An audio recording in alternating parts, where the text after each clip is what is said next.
everybody, this is Kyle from Neat and Kyle. It is Monday, it's a work day.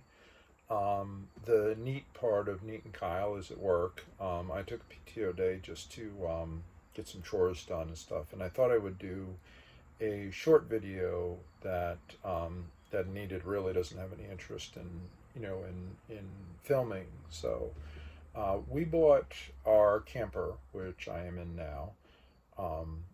It's a Starcraft Autumn Ridge 182 RB, and I believe the RB stands for rear bath.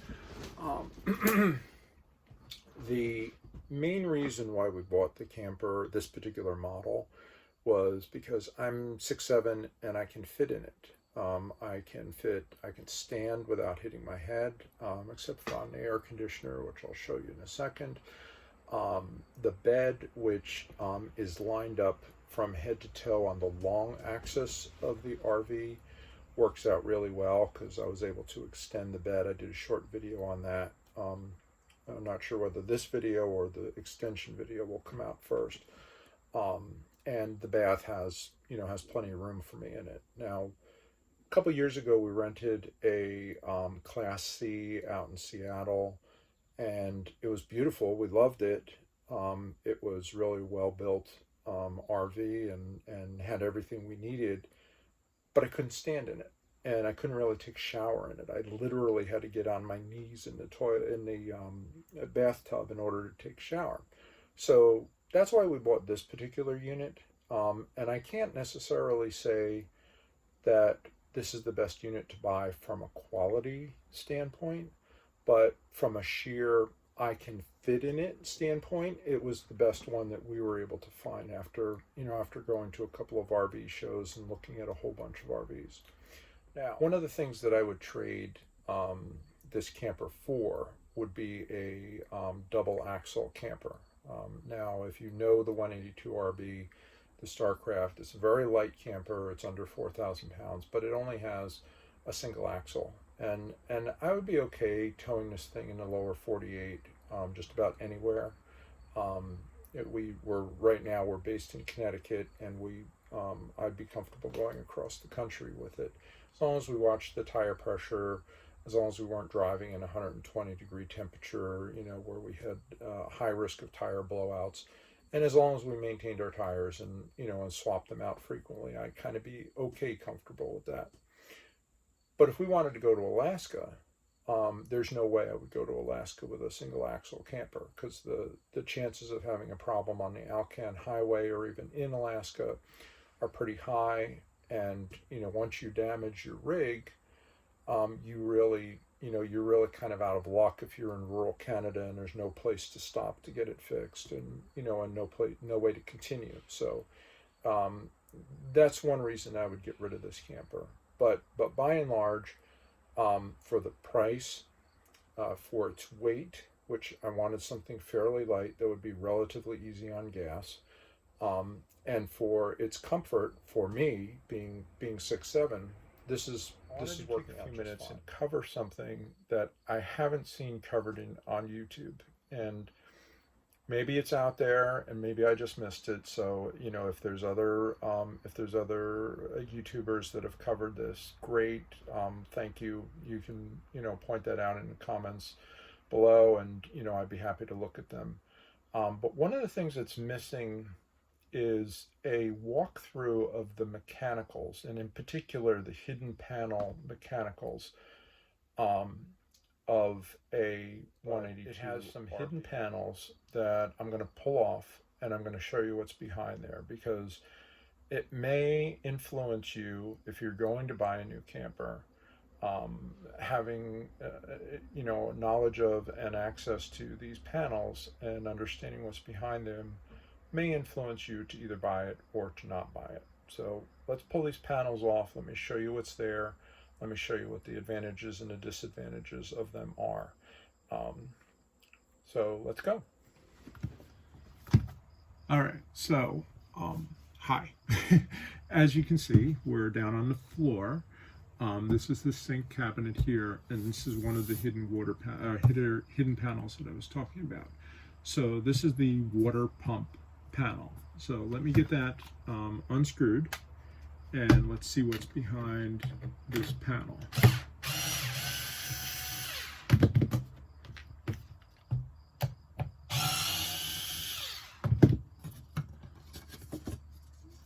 All right, let's see what I can do here. Bring this in here, and let me put one of these lights in here so you can see. Hopefully you can see better. So as you can see, this particular device right there is the water pump. That's what pumps water to your faucets when you're not hooked up to city water.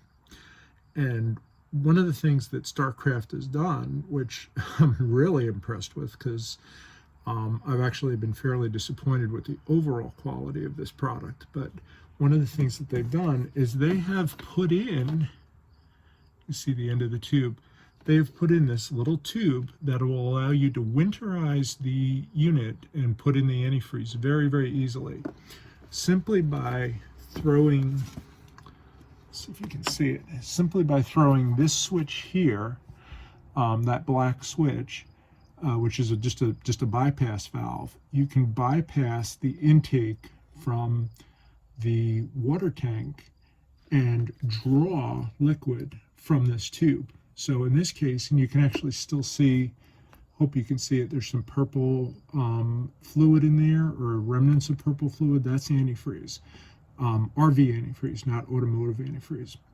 So by using this tube to bypass the water holding tank, you can winterize your entire unit very, very easily. You don't need a compressor. You don't need to fill your water reservoir with antifreeze. You can do this, really probably in about 15 or 20 minutes. Come October, November, when we shut down the RV for the season, I will do it, and we'll time it in real time to see how long it takes. But really, really happy that they did this. This is an added bonus for this particular unit. So there's the water pump.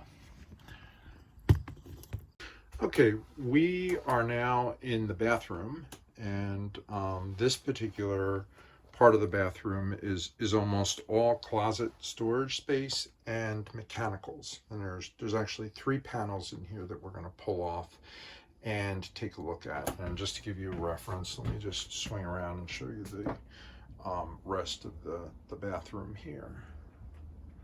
So the whole back of the unit is a full bathroom all the way across the unit. That's actually the RB in 182 RB. I think it stands for rear bath. But let's pull off this top panel first. I believe that's this one right here. I believe that one is the hot water heater. So let's pull it off and see what's there.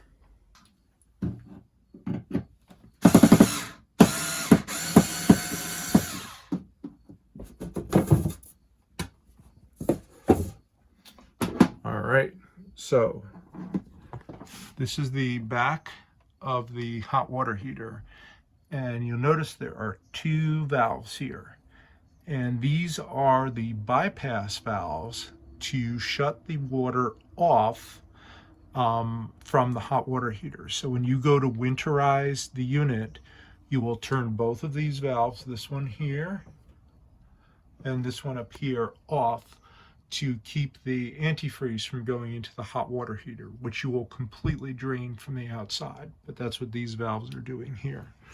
And it looks like there's some more valves down there, but we've got access to that bottom panel, which I'm going to pull off right now. Okay, I've got this bottom panel pulled off here. Let me rearrange this. So I've got this bottom panel pulled off here, and I don't think there's a whole lot in here that's particularly useful from a mechanical standpoint. I mean, you have access to the gas lines, you have access to the hot water and hot and cold water, and it looks like the part of the electrical box in the back there. If anyone's familiar with this panel and knows of a reason why you would need to be back there other than to repair leaks, just let me know, leave a comment below. But I don't see any real usefulness to gaining access to this panel on a regular basis. All right.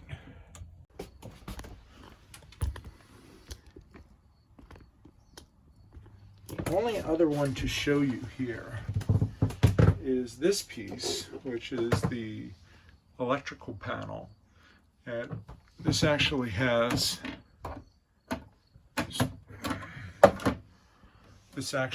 both AC circuit breakers and 12-volt automotive fuses.